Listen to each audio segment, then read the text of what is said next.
مغل، چودھری، پٹھان، عرب، ترک، مرزا، سید، اس طرح کی بے شمار ٹائٹل ہیں، کچھ ذاتیں ہیں جو ہم اپنے ناموں کے ساتھ بڑی بخوشی جوڑتے ہیں اور جوڑ کر اس پر فخر کرتے ہیں، کیونکہ آباء و اجداد کا کوئی کارنامہ ہوتا ہے جس کے ساتھ ہم اپنے آپ کو جوڑ رہے ہوتے ہیں۔ تو اس پر اقبال بڑی خوبصورت بات کہتے ہیں۔ اقبال کہتے ہیں، یوں تو سید بھی ہو، مرزا بھی ہو، افغان بھی ہو، تم سبھی کچھ ہو، بتاؤ تو مسلمان بھی ہو۔ اقبال کہنا چاہ رہے ہیں کہ یہ جو تفریق تم نے اپنے اندر ڈالی ہوئی ہے، دراصل تم تو آدم کی اولاد تھے، ہم سب آدم کی اولاد ہیں۔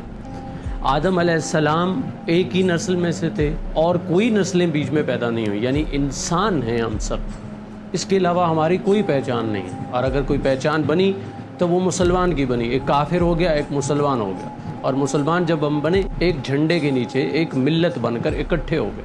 تو اقبال ہمیں ایک ہونے کا پیغام دے رہے ہیں، لیکن یہ جو ٹائٹل جوڑ کے ہم دوسروں کو کمی سمجھتے ہیں اور خود کو سمجھتے ہیں کہ میں بڑا چودھری ہوں، تو یہ چیز غلط ہے۔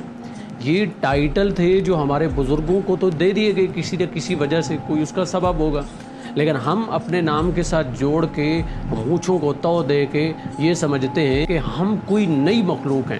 شاید ہمیں اللہ تعالیٰ نے الگ سے پیدا کیا ہے، شاید ہم ڈائریکٹ آسمان سے اترے ہیں، تو ایسا نہیں ہے۔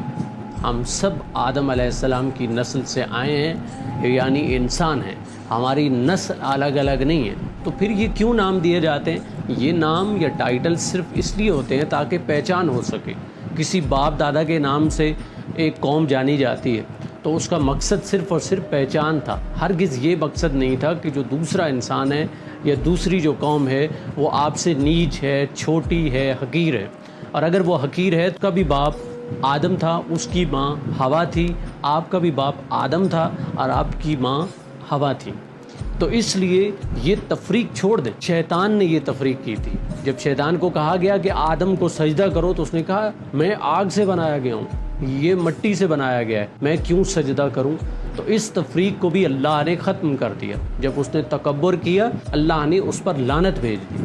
تو وہ تو چلو پھر کچھ حد تک بات ٹھیک تھی کہ وہ واقعی آگ سے بنا تھا، ہم مٹی سے بنے تھے، تو ہم تو سب مٹی سے بنے ہیں۔ بلکہ قرآن میں اللہ کہتا ہے کہ میں نے تمہیں گندے ایک نطفے سے پیدا کیا ہے۔